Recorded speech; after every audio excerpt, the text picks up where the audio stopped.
السلام علیکم ورحمۃ اللہ. اشہد ان لا الہ الا اللہ وحدہ لا شریک لہ واشہد ان محمدا عبدہ ورسولہ. اما بعد فاعوذ باللہ من الشیطان الرجیم. بسم اللہ الرحمن الرحیم. الحمد للہ رب العالمین. الرحمن الرحیم مالک یوم الدین. إياك نعبد وإياك نستعين. اهدنا الصراط المستقيم صراط الذين أنعمت عليهم غير المغضوب عليهم ولا الضالين.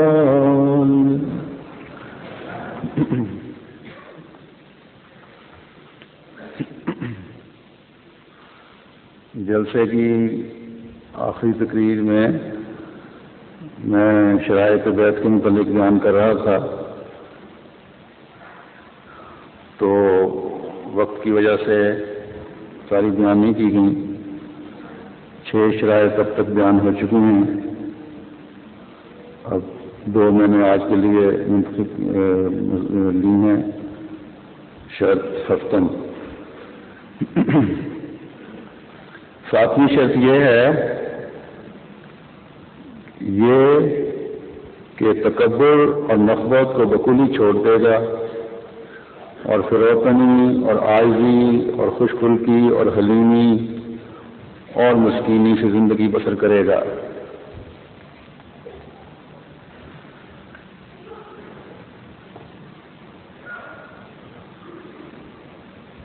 شیطان کیونکہ تکبر دکھانے کے بعد سے ابتدا سے ہی یہ فیصلہ کر چکا تھا کہ میں اپنی ایڑی چوٹی کا زور لگاؤں گا اور عباد الرحمن نہیں بننے دوں گا،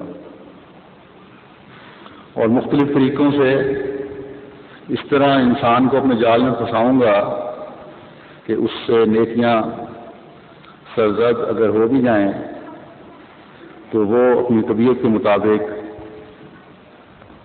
ان پر گھمنڈ کرنے لگے. اور یہ نخوت اور یہ گھمنڈ اس کو یعنی انسان کو آہستہ آہستہ تکبر کی طرف لے جائے گا، اور یہ تکبر آخرکار اس کو اس نیکی کے ثواب سے محروم کر دے گا. تو کیونکہ شیطان نے پہلے دن سے ہی یہ فیصلہ کر لیا تھا کہ وہ انسان کو راہ راست سے بھٹکائے گا، اور اس کو خود بھی تکبر کی وجہ سے ہی اس نے اللہ تعالیٰ کے حکم کا انکار کیا تھا. تو اس لیے یہی وہ حربہ ہے جو شیطان مختلف بہانوں سے انسان پر آزماتا ہے. اور سوائے عباد الرحمان کے کہ وہ عموماً اس ذریعے سے، کیونکہ اللہ تعالیٰ کے خاص بندے ہوتے ہیں، عبادت گزار ہوتے ہیں، بچتے رہتے ہیں، اس کے علاوہ عموماً یہ تکبر کا یہ ذریعہ ہے جس کے ذریعے سے شیطان انسان کو اپنی گرفت میں لینے میں کامیاب ہو جاتا ہے. تو یہ ایک ایسی چیز ہے اس کو معمولی نہیں سمجھنا چاہیے.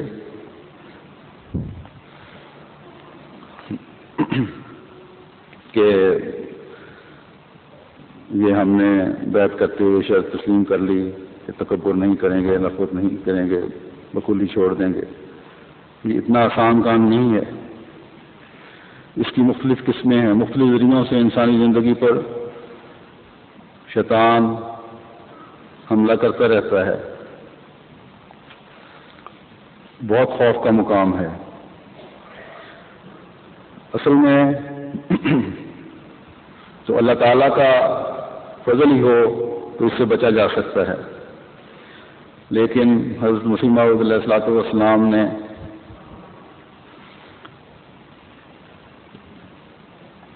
اللہ تعالیٰ کے فضلوں کو حاصل کرنے کے لیے بھی اس شرط میں، اس 7ویں شرط میں ایک راستہ رکھ دیا. فرمایا کیونکہ تم تکبر کی عادت کو چھوڑو گے تو جو خلا پیدا ہوگا اس کو اگر عاجزی اور فروتنی سے پر نہ کیا تو تکبر پھر حملہ کرے گا. اس لیے عاجزی کو اپناؤ کیونکہ یہی راہ اللہ تعالیٰ کو پسند ہے. آپ نے خود بھی اس عاجزی کو اس انتہا تک پہنچا دیا جس کی کوئی مثال نہیں. کبھی تو اللہ تعالیٰ نے خوش ہو کر آپ کو الہاماً فرمایا کہ تیری عاجزانہ راہیں اس کو پسند آئیں.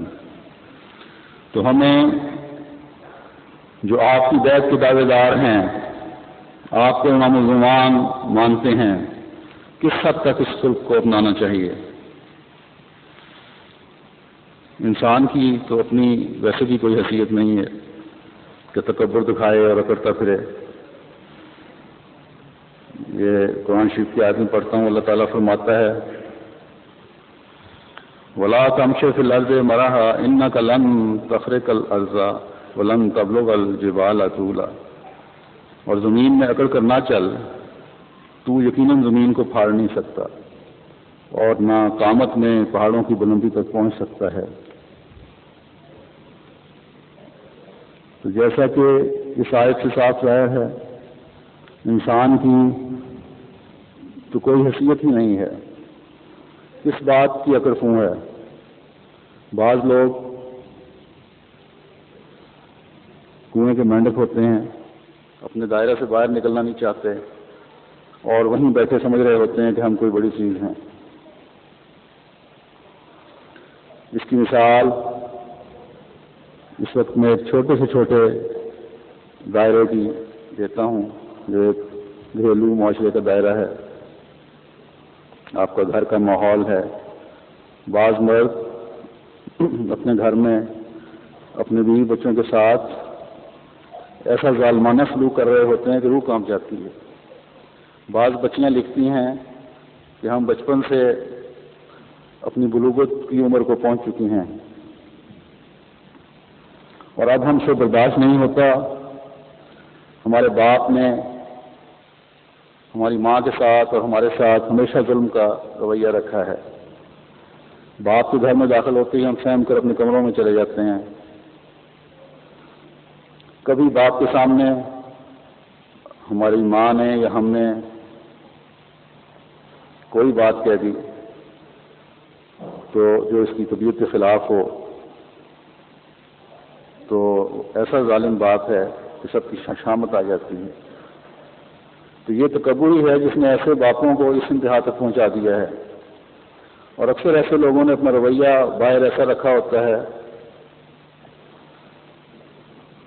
بڑا اچھا رویہ ہوتا ہے ان کا، اور لوگ باہر کے سمجھ رہے ہوتے ہیں کہ ان جیسا شریف انسان ہی کوئی نہیں ہے، اور باہر کی گواہی ان کے حق میں ہوتی ہے.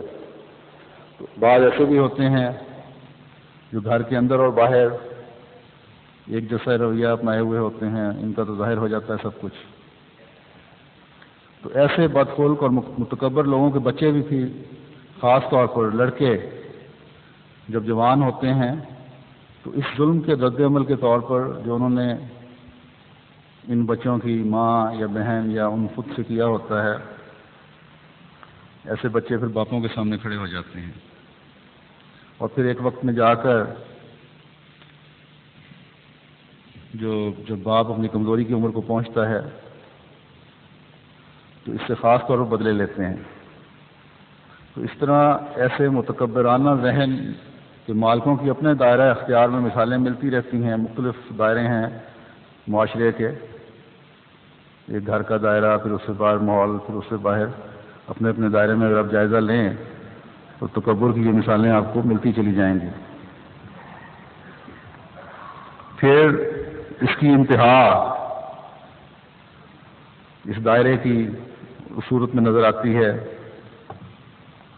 جہاں بعض قومیں اور ملک اور حکومتیں اپنے تکبر کی وجہ سے ہر ایک کو اپنے سے نیچ سمجھ رہی ہوتی ہیں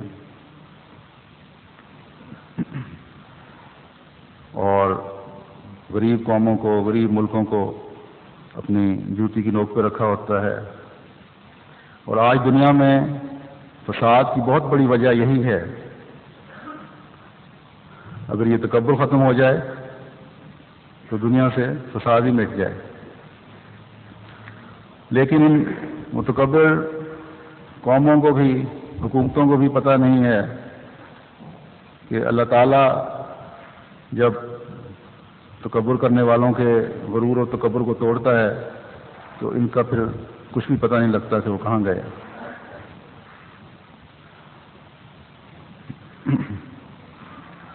اللہ تعالیٰ قرآن شریف میں فرماتا ہے وَلَا تُصَعِّرْ خَدَّكَ لِلنَّاسِ وَلَا تَمْشِ فِي الْأَرْضِ مَرَحًا إِنَّ اللَّهَ لَا يُحِبُّ كُلَّ مُخْتَالٍ فَخُورٍ. اس کا ترجمہ یہ ہے کہ اور نخوت سے انسانوں کے لیے اپنے گال نہ پھلا اور زمین میں یوں ہی اکڑتے ہوئے نہ پھر. اللہ کسی تکبر کرنے والے اور فخر و مباحات کرنے والے کو پسند نہیں کرتا.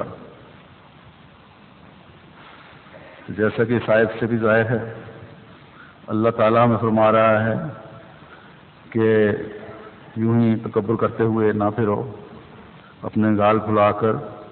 ایک خاص انداز ہوتا ہے تکبر کرنے والوں کا، اور گردن اکڑا کے پھرنا اللہ تعالیٰ کو بالکل پسند نہیں.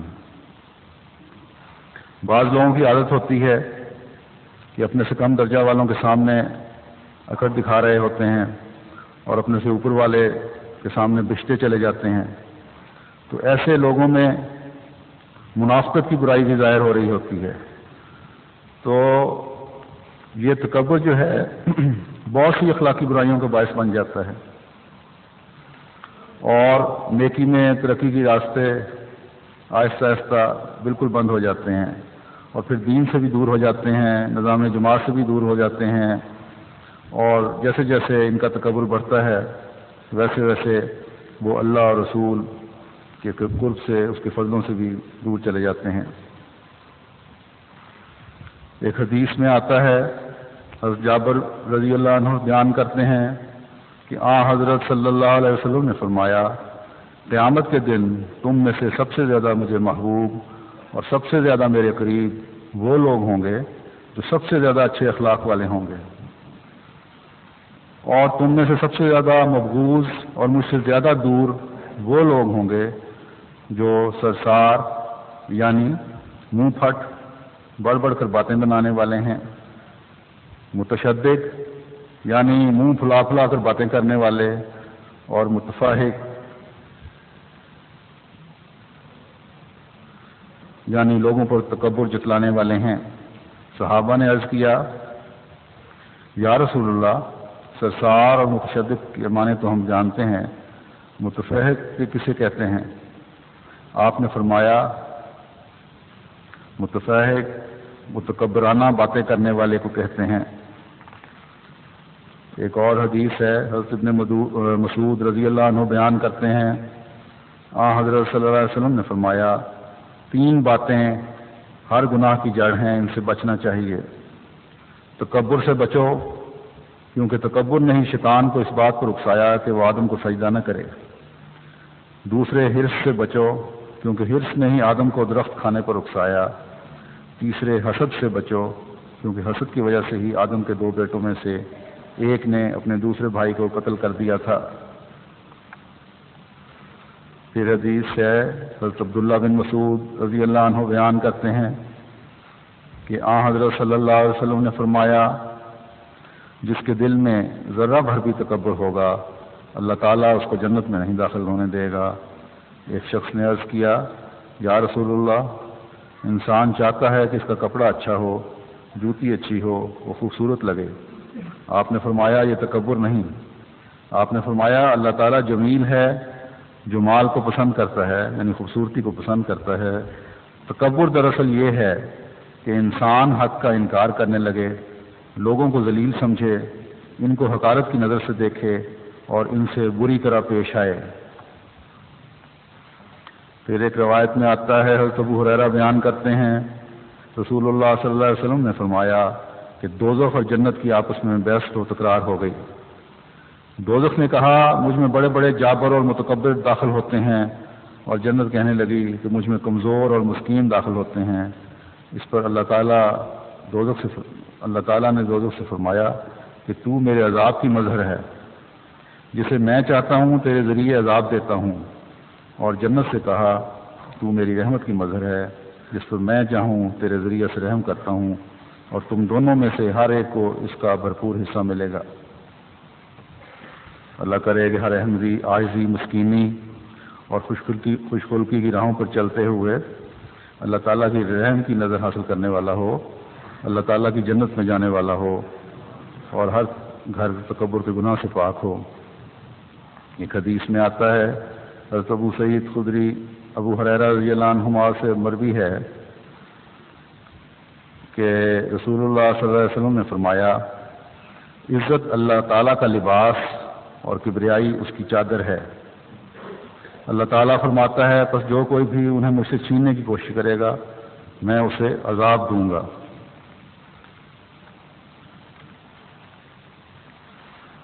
تو تکبر آخرکار انسان کو خدا کے مقابل پر کھڑا کر دیتا ہے۔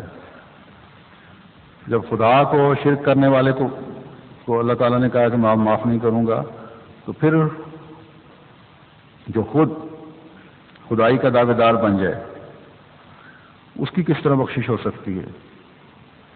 تو یہ تکبر ہی تھا جس نے مختلف وقتوں میں فرعون صفت لوگوں کو پیدا کیا، اور پھر ایسے فرعونوں کے انجام آپ نے پڑھے بھی اور اس زمانے میں دیکھے بھی۔ تو یہ بڑا خوف کا مقام ہے، ہر احمدی کو ادنا سے تکبر سے بھی بچنا چاہیے، کیونکہ یہ پھر پھیلتے پھیلتے پوری طرح انسان کو اپنی لپیٹ میں لے لیتا ہے۔ اللہ تعالیٰ نے ہمیں وارننگ دے دی ہے، واضح کر دیا ہے کہ یہ میری چادر ہے، میں رب العالمین ہوں، کبریائی میری ہے، اس کو تسلیم کرو، عاجزی دکھاؤ۔ اگر ان حدود سے باہر نکلنے کی کوشش کرو گے تو عذاب میں مبتلا کیے جاؤ گے۔ اگر رائی کے دانے کے برابر بھی تکبر ہے تو عذاب تمہارا مقدر ہے، لیکن ساتھ یہ خوشخبری بھی دے دی کہ اگر ذرہ بھر بھی تمہارے اندر ایمان ہے تو میں تمہیں آگ کے عذاب سے بچا لوں گا، جیسا کہ اس حدیث میں آیا ہے۔ حضرت عبداللہ سے روایت ہے رسول اللہ صلی اللہ علیہ وسلم نے فرمایا جس کے دل میں رائی کے دانے کے برابر بھی تکبر ہوگا وہ جنت میں داخل نہیں ہوگا، اور جس کے دل میں رائی کے دانے کے برابر بھی ایمان ہوگا وہ آگ میں داخل نہیں ہوگا۔ حضرت اقدس مسیح موعود علیہ الصلوۃ والسلام فرماتے ہیں میں سچ سچ کہتا ہوں کہ قیامت کے دن شرک کے بعد تکبر جیسی اور کوئی بلا نہیں۔ یہ ایک ایسی بلا ہے جو دونوں جہان میں انسان کو رسوا کرتی ہے۔ خدا تعالیٰ کا رحم ہر ایک معاہد کو تدارک کرتا ہے مگر تکبر کا نہیں۔ شیطان بھی معاہد ہونے کا دم مارتا تھا مگر چونکہ اس کے سر میں تکبر تھا، اور آدم کو جو خدا تعالیٰ کی نظر میں پیارا تھا جب اس نے توہین کی نظر سے دیکھا اور اس کی نکتہ چینی کی اس لیے وہ مارا گیا، اور توق لعنت اس کی گردن میں ڈالا گیا۔ سو پہلا گناہ جس سے ایک شخص ہمیشہ کے لیے ہلاک ہوا تکبر ہی تھا۔ پھر فرماتے ہیں اگر تمہارے کسی پہلو میں تکبر ہے یا ریا ہے یا خود پسندی ہے یا کسل ہے تو تم ایسی چیز نہیں ہو کہ قبول کے لائق ہو۔ ایسا نہ ہو کہ تم صرف چند باتوں کو لے کر اپنے تئیں دھوکہ دو کہ جو کچھ ہم نے کرنا تھا کر لیا ہے، کیونکہ خدا چاہتا ہے کہ تمہاری ہستی پر پورا انقلاب آوے، اور وہ تم سے ایک موت مانگتا ہے جس کے بعد وہ تمہیں زندہ کرے گا۔ پھر آپ فرماتے ہیں ہاں ایسے لوگ ہیں جو انبیاء علیہ السلام سے حالانکہ کروڑوں حصے نیچے کے درجہ میں ہوتے ہیں، جو 2 دن نماز پڑھ کر تکبر کرنے لگتے ہیں، اور ایسا ہی روزہ اور حج سے بجائے تزکیہ کے ان میں تکبر اور نمود پیدا ہوتی ہے۔ یاد رکھو کہ تکبر شیطان سے آیا ہے اور شیطان بنا دیتا ہے۔ جب تک انسان اس سے دور نہ ہو یہ قبول حق اور فیضان الوہیت کی راہ میں روک ہو جاتا ہے۔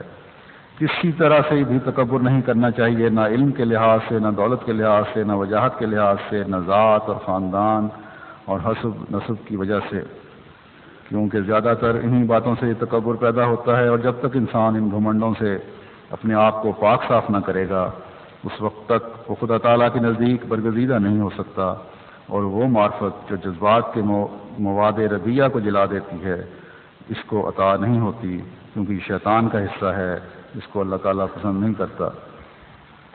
حضرت اقدس مسیح موعود علیہ السلام اس میں فرما رہے ہیں کہ بعض بنیادی چیزیں ہیں اور ان کی طرف توجہ دینی چاہیے اور ان سے بچو۔ بعض لوگ 2-4 دن نماز پڑھ کر سمجھتے ہیں کہ ہم بڑے نیک ہو گئے ہیں، چہرے پر عجیب قسم کی سنجیدگی کے ساتھ روحانیت بھی طاری ہو جاتی ہے، اور آپ نے دیکھا ہوگا بعض دفعہ بعض جبہ پوشوں کو کہ ہاتھ میں تسبیح لے کر مسجدوں سے نکل رہے ہوتے ہیں، ان کے گردن پر ہی فخر اور غرور نظر آ رہا ہوتا ہے۔ شکر ہے اللہ تعالیٰ کا، بہت بہت شکر ہے کہ جماعت احمدیہ ایسے جبہ پوشوں سے پاک ہے۔ پھر حج کر کے آتے ہیں، اتنا پروپیگنڈا اس کا ہو رہا ہوتا ہے کہ انتہا نہیں۔ ایسے لوگوں کے دکھاوے کے روزے ہوتے ہیں اور دکھاوے کا حج ہوتا ہے، صرف بڑائی جتانے کے لیے یہ سب ہوتا ہے کہ لوگ کہیں کہ فلاں بڑا نیک ہے، بڑے روزے رکھتا ہے، حاجی ہے، بہت نیک ہے۔ تو یہ سب دکھاوے تکبر کی وجہ سے پیدا ہوتے ہیں، یا دکھاوے کی وجہ سے تکبر پیدا ہو جاتا ہے۔ پھر آپ نے فرمایا کہ بعض لوگ اپنی ذات پات کی وجہ سے تکبر کر رہے ہوتے ہیں کہ ہماری ذات بہت اونچی ہے، فلاں تو کمی کمیم ہے، وہ ہمارا کام مقابلہ کر سکتا ہے۔ تو حضرت اقدس نے فرمایا کہ تکبر کی کئی قسمیں ہیں جو تمہیں خدا تعالیٰ کی معرفت سے دور لے جاتی ہیں، اس کے قرب سے دور لے جاتی ہیں، اور پھر آہستہ آہستہ انسان شیطان کی جھولی میں گر جاتا ہے۔ پھر آپ فرماتے ہیں بس میرے نزدیک پاک ہونے کا یہ عمدہ طریق ہے، اور ممکن نہیں کہ اس سے بہتر کوئی اور طریق مل سکے کہ انسان کسی قسم کا تکبر اور فخر نہ کرے، نہ علمی، نہ خاندانی، نہ مالی۔ جب خدا تعالیٰ کسی کو آنکھ عطا کرتا ہے تو وہ دیکھ لیتا ہے کہ ہر ایک روشنی جو ان ظلمتوں سے نجات دے سکتی ہے وہ آسمان سے ہی آتی ہے، اور انسان ہر وقت آسمانی روشنی کا محتاج ہے۔ آنکھ بھی دیکھ نہیں سکتی جب تک سورج کی روشنی جو آسمان سے آتی ہے نہ آئے۔ اسی طرح باطنی روشنی جو ہر ایک قسم کی ظلمت کو دور کرتی ہے اور اس کی بجائے تقویٰ اور طہارت کا نور پیدا کرتی ہے، آسمان ہی سے آتی ہے۔ میں سچ سچ کہتا ہوں کہ انسان کا تقویٰ، ایمان، عبادت، طہارت سب کچھ آسمان سے آتا ہے، اور یہ خدا تعالیٰ کے فضل پر موقوف ہے، وہ چاہے تو اس کو قائم رکھے اور چاہے تو دور کر دے۔ بس معرفت اسی کا نام ہے کہ انسان اپنے نفس کو مصلوب اور لاشے محض سمجھے اور آستانہ الوہیت پر گر کر انکسار اور عجز کے ساتھ خدا تعالیٰ کے فضل کو طلب کرے، اور اس نور معرفت کو مانگے جو جذبات نفس کو جلا دیتا ہے اور اندر ایک روشنی اور نیکیوں کے لیے قوت اور حرارت پیدا کرتا ہے۔ پھر اگر اس کے فضل سے اس کو حصہ ملے، مل جاوے اور کسی وقت کسی قسم کا بسط اور شرح صدر حاصل ہو جائے تو اس پر تکبر اور ناز نہ کرے، بلکہ اس کی فروتنی اور انکسار میں اور بھی ترقی ہو، کیونکہ جس قدر وہ اپنے آپ کو لا شے سمجھے گا اسی قدر کیفیات اور انوار خدا تعالیٰ سے اتریں گے جو اس کو روشنی اور قوت پہنچائیں گے۔ اگر انسان یہ عقیدہ رکھے اگر انسان یہ عقیدہ رکھے گا تو امید ہے کہ اللہ تعالیٰ کے فضل سے اس کی اخلاقی حالت عمدہ ہو جائے گی۔ دنیا میں اپنے آپ کو کچھ سمجھنا بھی تکبر ہے، اور یہی حالت بنا دیتا ہے۔ پھر انسان کی یہ حالت ہو جاتی ہے کہ دوسرے پر لعنت کرتا ہے اور اسے حقیر سمجھتا ہے۔ پھر آپ فرماتے ہیں تکبر بہت خطرناک بیماری ہے، جس انسان میں یہ پیدا ہو جاوے اس کے لیے روحانی موت ہے۔ میں یقیناً جانتا ہوں کہ یہ بیماری قتل سے بھی بڑھ کر ہے۔ متکبر شیطان کا بھائی ہو جاتا ہے، اس لیے کہ تکبر ہی نے شیطان کو ذلیل و خوار کیا۔ اس لیے مومن کی یہ شرط ہے کہ اس میں تکبر نہ ہو، بلکہ انکسار، عاجزی، فروتنی اس میں پائی جائے، اور یہ خدا تعالیٰ کے ماموروں کا خاصہ ہوتا ہے۔ ان میں حد درجہ کی فروتنی اور انکسار ہوتا ہے، اور سب سے بڑھ کر حضرت صلی اللہ علیہ وسلم میں یہ وصف تھا۔ آپ کے خادم سے پوچھا گیا کہ تیرے ساتھ آپ کا کیا معاملہ ہے؟ اس نے کہا سچ تو یہ ہے کہ مجھ سے زیادہ وہ میری خدمت کرتے ہیں۔ اللہم صلی علی محمد وعلی آل محمد وبارک وسلم۔ پھر آپ فرماتے ہیں میں اپنی جماعت کو نصیحت کرتا ہوں کہ تکبر سے بچو، کیونکہ تکبر ہمارے خداوند ذوالجلال کی آنکھوں میں سخت مکروہ ہے، مگر تم شاید نہیں سمجھو گے کہ تکبر کیا چیز ہے۔ بس مجھ سے سمجھ لو، میں خدا کی روح سے بولتا ہوں۔ مجھ سے سمجھ لو، میں خدا کی روح سے بولتا ہوں۔ ہر ایک شخص جو اپنے بھائی کو اس لیے حقیر جانتا ہے کہ وہ اس سے زیادہ عالم یا زیادہ عقل مند یا زیادہ ہنر مند ہے، وہ متکبر ہے، کیونکہ وہ خدا کو سرچشمہ عقل اور علم کا نہیں سمجھتا، اور اپنے تئیں کچھ قرار دیتا ہے۔ کیا خدا قادر نہیں کہ اس کو دیوانہ کر دے اور اس کے اس بھائی کو جس کو وہ چھوٹا سمجھتا ہے اس سے بہتر عقل اور علم اور ہنر دے دے؟ ایسا ہی وہ شخص جو اپنے کسی مال یا جاہ و حشمت کا تصور کر کے اپنے بھائی کو حقیر سمجھتا ہے، وہ بھی متکبر ہے، کیونکہ وہ اس بات کو بھول گیا ہے کہ یہ جاہ و حشمت خدا نے اس کو دی تھی، اور وہ اندھا ہے، اور وہ نہیں جانتا کہ وہ خدا قادر ہے کہ اس پر ایک ایسی گردش نازل کرے کہ وہ ایک دم میں اسفل السافلین میں جا پڑے، اور اس کے اس بھائی کو جس کو وہ حقیر سمجھتا ہے اس سے بہتر مال و دولت عطا کر دے۔ ایسا ہی وہ شخص جو اپنی صحت بدنی پر غرور کرتا ہے، یا اپنے حسن اور جمال اور قوت اور طاقت پر نازاں ہے، اور اپنے بھائی کا ٹھٹھے اور استہزاء سے حقارت آمیز نام رکھتا ہے، اور اس کے بدنی عیوب لوگوں کو سناتا ہے، وہ بھی متکبر ہے، اور وہ اسے خدا سے بے خبر ہے۔ وہ اس خدا سے بے خبر ہے کہ ایک دم میں اس پر ایسے بدنی عیوب نازل کرے کہ اس بھائی سے اس کو بدتر کر دے، اور وہ جس کی تحقیر کی گئی ہے ایک مدت دراز تک اس کے اقوام میں برکت دے کر وہ کم نہ ہوں اور نہ باطل ہوں، کیونکہ وہ جو چاہتا ہے کرتا ہے۔ ایسا ہی وہ شخص بھی جو اپنی طاقتوں پر بھروسہ کر کے دعا مانگنے میں سست ہے، وہ بھی متکبر ہے، کیونکہ قوتوں اور قدرتوں کے سرچشمہ کو اس نے شناخت نہیں کیا اور اپنے تئیں کچھ چیز سمجھا ہے۔ سو تم اے عزیزو ان تمام باتوں کو یاد رکھو، ایسا نہ ہو کہ تم کسی پہلو سے خدا تعالیٰ کی نظر میں متکبر ٹھہر جاؤ اور تم کو خبر نہ ہو۔ ایک شخص جو اپنے ایک بھائی کے ایک غلط لفظ کی تکبر کے ساتھ تصحیح کرتا ہے، اس نے بھی تکبر سے حصہ لیا ہے۔ ایک شخص جو اپنے بھائی کی بات کو تواضع سے سننا نہیں چاہتا اور منہ پھیر لیتا ہے، اس نے بھی تکبر سے حصہ لیا ہے۔ ایک غریب بھائی جو اس کے پاس بیٹھا ہے اور وہ کراہت کرتا ہے، اس نے بھی تکبر سے حصہ لیا ہے۔ ایک شخص جو دعا کرنے والے کو ٹھٹھے اور ہنسی سے دیکھتا ہے، اس نے بھی تکبر سے ایک حصہ لیا ہے۔ اور وہ جو خدا کے مامور اور مرسل کی پورے طور پر اطاعت کرنا نہیں چاہتا، اس نے بھی تکبر سے حصہ لیا ہے۔ اور وہ جو خدا کے مامور اور مرسل کی باتوں کو غور سے نہیں سنتا اور اس کی تحریروں کو غور سے نہیں پڑھتا، اس نے بھی تکبر سے ایک حصہ لیا ہے۔ سو کوشش کرو کہ کوئی حصہ تکبر کا تم میں نہ ہو، تاکہ ہلاک نہ ہو جاؤ، تاکہ تم اپنے اہل و عیال سمیت نجات پاؤ۔ خدا کی طرف جھکو، اور جس قدر دنیا میں کسی سے محبت ممکن ہے تم اس سے کرو، اور جس قدر دنیا میں کسی سے انسان ڈر سکتا ہے تم اپنے خدا سے ڈرو۔ پاک دل ہو جاؤ اور پاک ارادہ اور غریب اور مسکین اور بے شر، تا تم پر رحم ہو۔ پھر دوسری بات جو اس شرط میں بیان کی گئی ہے وہ یہ ہے کہ فروتنی اور عاجزی اور خوش خلقی اور حلیمی اور مسکینی سے زندگی بسر کروں گا۔ تو جیسا کہ میں نے پہلے بھی کہا ہے کہ جب آپ اپنے دل و دماغ کو تکبر سے خالی کرنے کی کوشش خالی کریں گے تو پھر لازماً ایک اعلیٰ وصف، ایک اعلیٰ صفت، ایک اعلیٰ خلق اپنے اندر پیدا کرنا ہوگا، ورنہ پھر شیطان حملہ کرے گا، کیونکہ وہ اسی کام کے لیے بیٹھا ہے کہ آپ کا پیچھا نہ چھوڑے، اور وہ خلق ہے عاجزی اور مسکینی۔ اور یہ ہو نہیں سکتا کہ عاجز اور متکبر اکٹھے رہ سکیں۔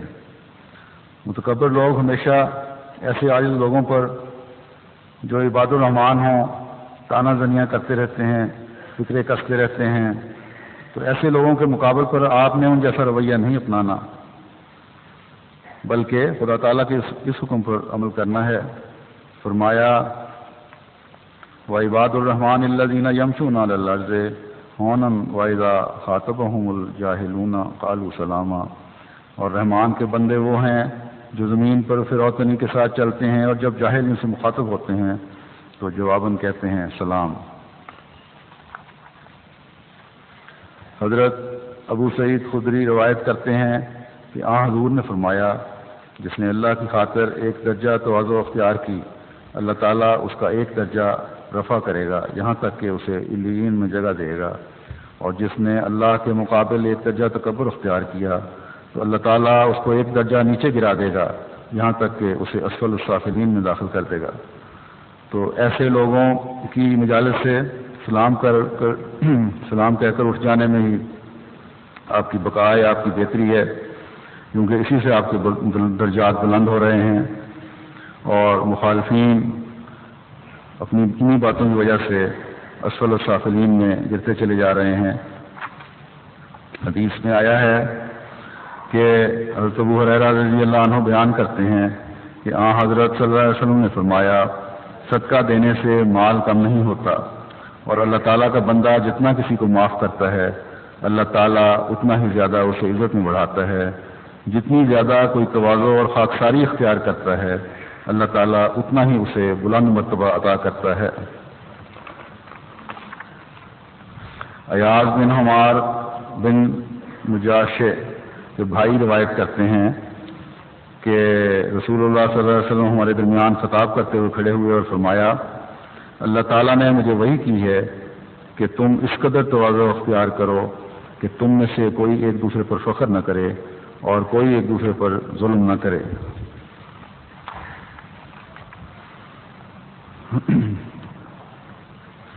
پھر ایک روایت ہے، اس میں ہمیں آپس کے معاملات میں بھی کو پیش نظر رکھنا چاہیے۔ حضرت ابو ہریرہ بیان کرتے ہیں کہ حضرت صلی اللہ علیہ وسلم نے فرمایا اللہ کی راہ میں خرچ کرنے سے مال کم نہیں ہوتا، اور اللہ تعالیٰ کا بندہ جتنا کسی کو معاف کرتا ہے اللہ تعالیٰ اتنا ہی زیادہ اسے عزت میں بڑھاتا ہے، جتنی زیادہ کوئی تواضع اور خاکساری اختیار کرتا ہے اللہ تعالیٰ اتنا ہی اسے بلند مرتبہ عطا کرتا ہے۔ تو سر احمدی ایک دوسرے کو معاف کرنے کی عادت ڈالے، اگلے جہان میں بھی درجات بلند ہو رہے ہوں گے، اور اللہ تعالیٰ اس دنیا میں بھی آپ کی عزتیں بڑھاتا چلا جائے گا۔ اللہ تعالیٰ اپنی خاطر کیے گئے کسی فعل کو کبھی بغیر اجر کے جانے نہیں دیتا۔ مسکینوں کے مقام حضرت صلی اللہ علیہ وسلم کی نظر میں کتنا تھا اس کا اندازہ اس حدیث سے کریں۔ حضرت ابو سعید خدری رضی اللہ عنہ روایت کرتے ہیں کہ مساکین سے آپ نے فرمایا، روایت کرتے ہوئے کہتے ہیں کہ مساکین سے محبت کیا کرو، بس میں نے رسول اللہ صلی اللہ علیہ وسلم، آپ نے یہ ابو سعید خدری کہہ رہے ہیں، بس میں نے رسول اللہ صلی اللہ علیہ وسلم کو یہ دعا کرتے ہوئے سنا ہے کہ اللہم احیینی مسکینا وامتنی مسکینا وعاشرنی فی زمرۃ المساکین، یعنی اے اللہ مجھے مسکینی کی حالت میں زندہ رکھ، مجھے مسکینی کی حالت میں موت دے، اور مجھے مسکینوں کے گروہ ہی سے اٹھانا۔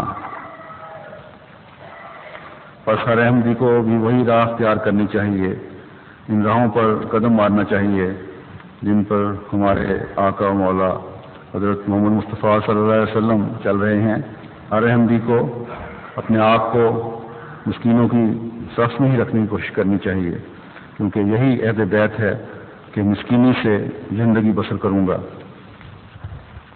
ایک روایت میں آتا ہے، حضرت ابو ہریرہ روایت کرتے ہیں کہ جعفر بن ابی طالب مساکین سے بہت محبت رکھتے تھے، ان کی مجلسوں میں بیٹھتے تھے، وہ ان سے باتیں کرتے اور مساکین ان سے باتیں کرتے۔ چنانچہ رسول اللہ صلی اللہ علیہ وسلم حضرت جعفر کو ابو المساکین کی کنیت سے پکارا کرتے تھے۔ حضرت اقدس مسیح موعود علیہ الصلوۃ والسلام فرماتے ہیں، اگر اللہ کی تلاش کرنا ہے تو مسکینوں کے دل کے پاس تلاش کرو، اسی لیے پیغمبروں نے مسکینی کا جامہ ہی پہن دیا تھا۔ اسی طرح چاہیے کہ بڑی قوم کے لوگ چھوٹی قوم کو ہنسی نہ کریں اور نہ کوئی یہ کہے کہ میرا خاندان بڑا ہے۔ اللہ تعالیٰ فرماتا ہے کہ تم میرے پاس جو آؤ گے تو یہ سوال نہ کروں گا کہ تمہاری قوم کیا ہے، بلکہ سوال یہ ہوگا کہ تمہارا عمل کیا ہے۔ اسی طرح پیغمبر خدا نے فرمایا ہے اپنی بیٹی سے کہ اے فاطمہ، خدا تعالیٰ ذات کو نہیں پوچھے گا، اگر تم کوئی برا کام کرو گی تو خدا تعالیٰ تم سے اس واسطے درگزر نہ کرے گا کہ تم رسول کی بیٹی ہو، بس چاہیے کہ تم ہر وقت اپنے کام دیکھ کر کیا کرو۔ پھر آپ فرماتے ہیں اہل تقویٰ کے لیے شرط تھی کہ وہ غربت اور مسکینی میں اپنی زندگی بسر کریں۔ یہ ایک تقویٰ کی شاخ ہے جس کے ذریعے ہمیں غضب ناجائز کا مقابلہ کرنا ہے۔ بڑے بڑے عارف اور صدیقوں کے لیے آخری اور کڑی منزل غضب سے ہی بچنا ہے۔ عجب و پندار غضب سے پیدا ہوتا ہے، اور ایسا ہی خود غضب عجب و پندار کا نتیجہ ہوتا ہے، کیونکہ غضب اس وقت ہوگا جب انسان اپنے نفس کو دوسرے پر ترجیح دیتا ہے۔ آپ فرماتے ہیں تم اگر چاہتے ہو کہ آسمان پر تم سے خدا راضی ہو تو تم وہاں ایسے ایک ہو جاؤ جیسے ایک پیٹ میں سے دو بھائی۔ تم میں سے زیادہ بزرگ وہی ہے جو زیادہ اپنے بھائی کے گناہ بخشتا ہے، اور بدبخت ہے وہ جو ضد کرتا ہے اور نہیں بخشتا، سو اس کا مجھ میں حصہ نہیں۔ پھر 8ویں شرط یہ ہے کہ دین اور دین کی عزت اور ہمدردی اسلام کو اپنی جان اور اپنے مال اور اپنی عزت اور اپنی اولاد اور اپنے ہر یک عزیز سے زیادہ تر عزیز سمجھے گا۔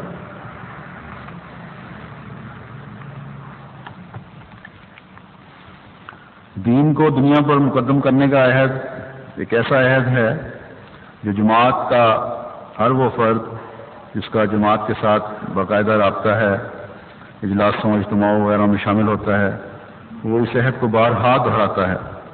ہر اجتماع اور ہر جلسے وغیرہ میں بھی بینر لگائے جاتے ہیں، اور اکثر ان میں سے یہ بھی ہوتا ہے کہ دین کو دنیا پر مقدم رکھوں گا۔ کیوں اس بات کو اتنی اہمیت دی گئی ہے؟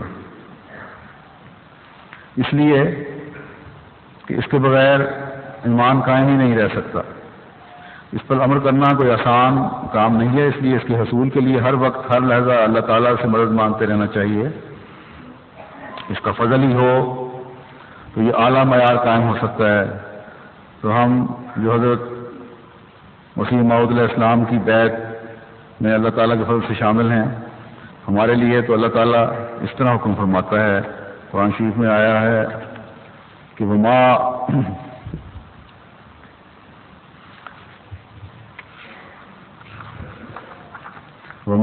امروا الا ليعبدوا الله مخلصين له الدين حنفاء ويقيموا الصلاة ويؤتوا الزكاة وذلك دين القيمة۔ اور وہ کوئی حکم نہیں دیے گئے سوائے اس کے کہ وہ اللہ کی عبادت کریں، دین کو اس کے لیے خالص کرتے ہوئے، ہمیشہ اس کی طرف جھکتے ہوئے، اور نماز کو قائم کریں اور زکوٰۃ دیں، اور یہی قائم رہنے والی اور قائم رکھنے والی تعلیمات کا دین ہے۔ تو نمازوں کو قائم کرنے سے، یعنی باجماعت اور وقت پر نماز پڑھنے سے، اس کی راہ میں خرچ کرنے سے، غریبوں کا خیال رکھنے سے ہی ہم صحیح دین پر قائم ہو سکتے ہیں، اور ان تعلیمات کو اپنی زندگیوں کا حصہ بنا سکتے ہیں، اپنی زندگیوں پر لاگو کر سکتے ہیں۔ جب ہم اللہ کی عبادت کریں گے، اس کی دی ہوئی تعلیم پر عمل کریں گے، تو اللہ تعالیٰ ہمیں اس بات کی توفیق دے گا کہ ہمارے ایمانوں کو اس قدر مضبوط کر دے گا کہ ہمیں اپنی ذات، اپنی خواہشات، اپنی اولادیں دین کے مقابلے میں ہیچ نظر آنے لگیں گی۔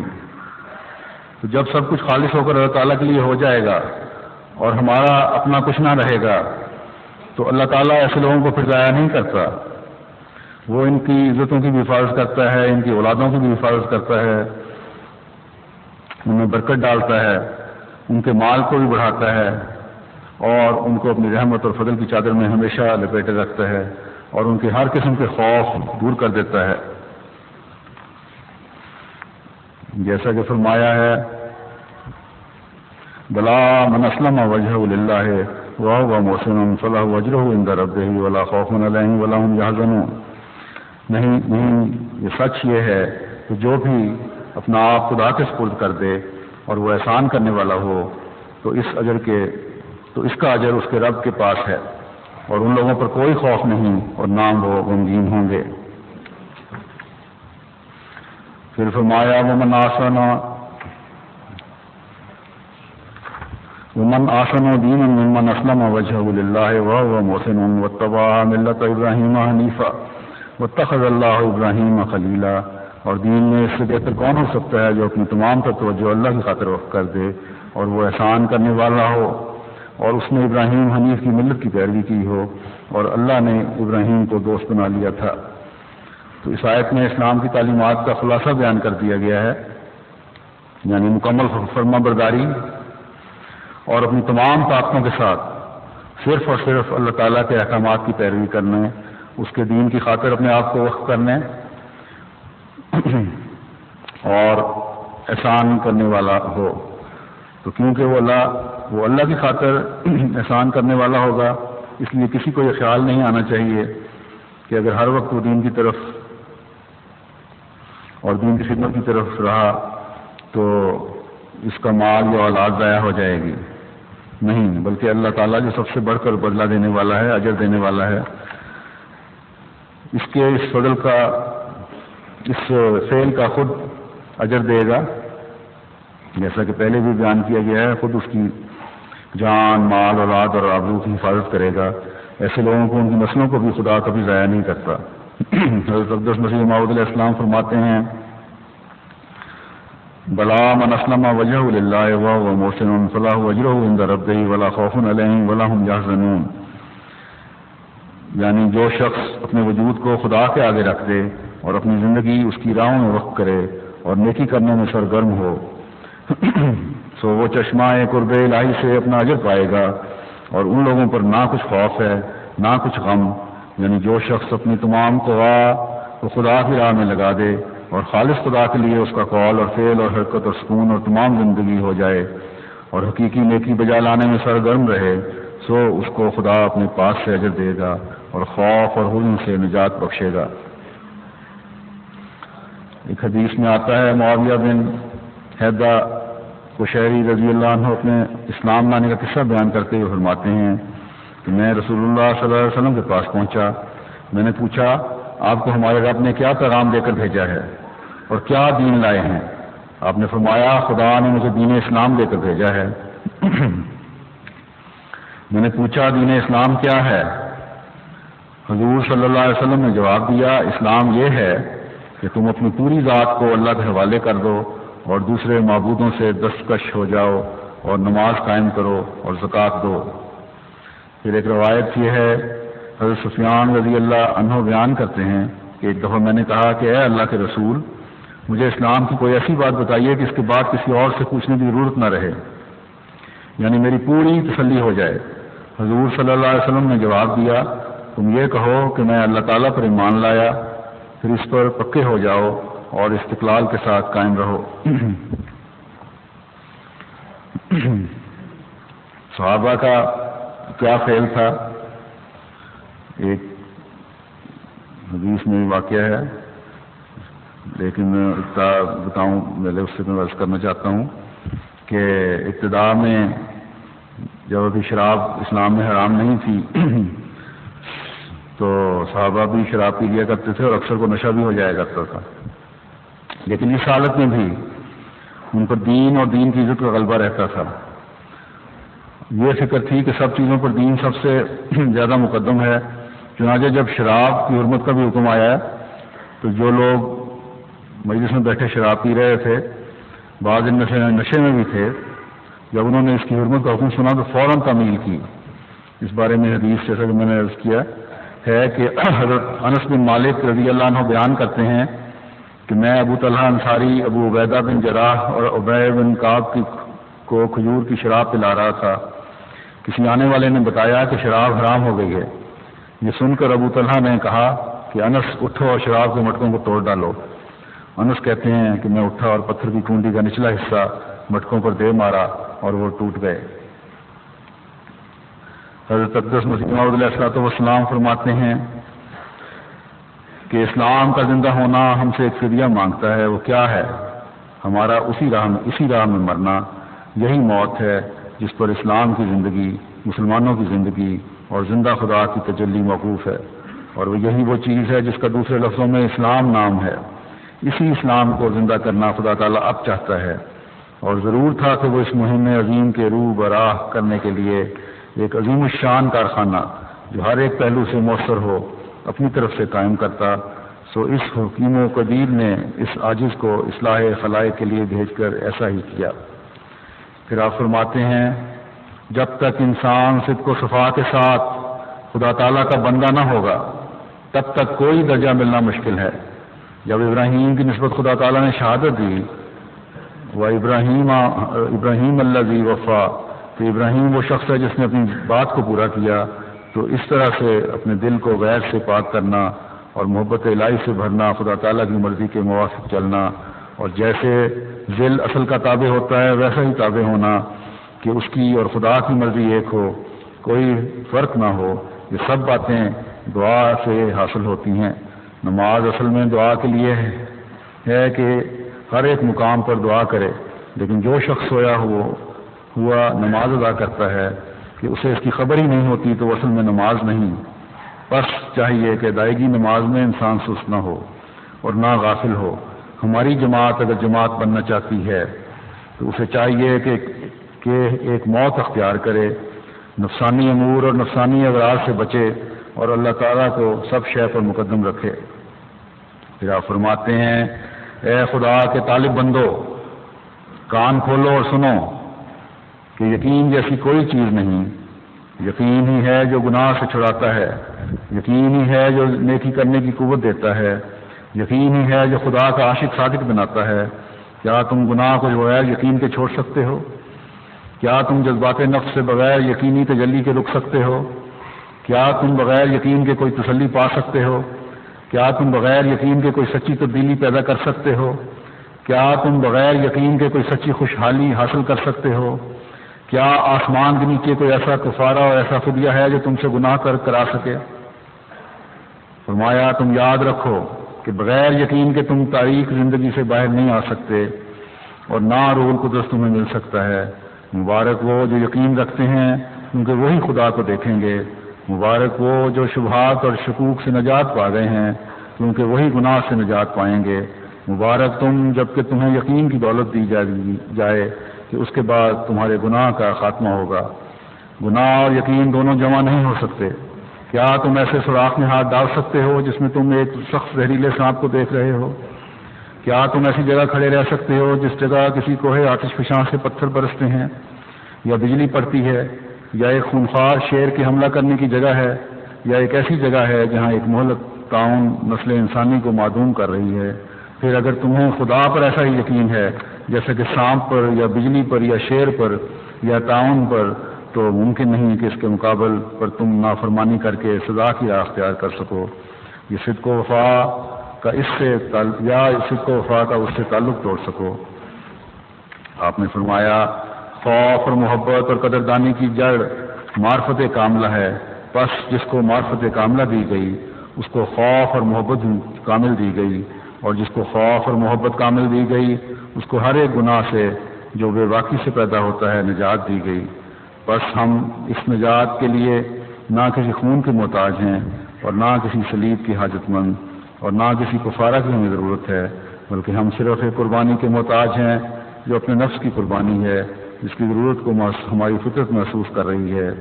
ایسی قربانی کا دوسرے لفظوں میں نام اسلام ہے۔ اسلام کے معنی ہیں ذبح ہونے کے لیے، ہونے کے لیے گردن آگے رکھ دینا، یعنی کامل رضا کے ساتھ اپنی روح کو خدا کے آستانہ پر رکھ دینا، یہ پیارا نام تمام شریعت کی روح اور تمام احکام کی جان ہے۔ ذبح ہونے کے لیے اپنی دلی خوشی اور رضا سے گردن آگے رکھ دینا کامل محبت اور کامل عشق کو چاہتا ہے، اور کامل محبت کامل معرفت کو چاہتی ہے۔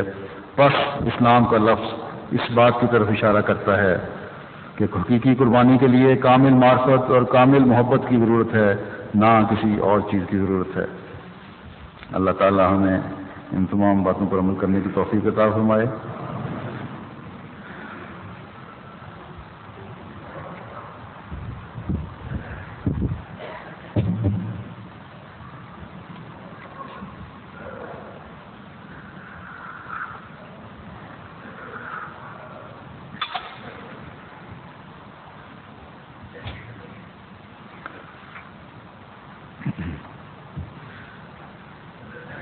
الحمد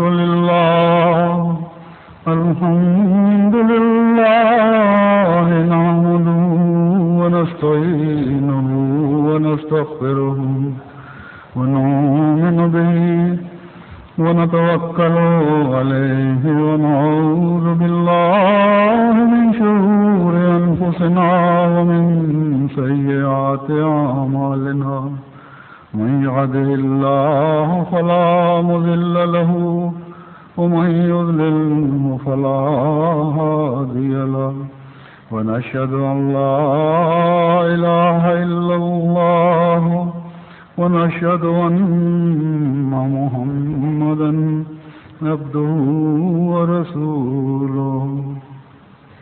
عباد الله رحمكم الله، إن الله يأمر بالعدل والإحسان وإيتاء ذي القربى وينهى عن الفحشاء والمنكر والبغي يعظكم لعلكم تذكرون۔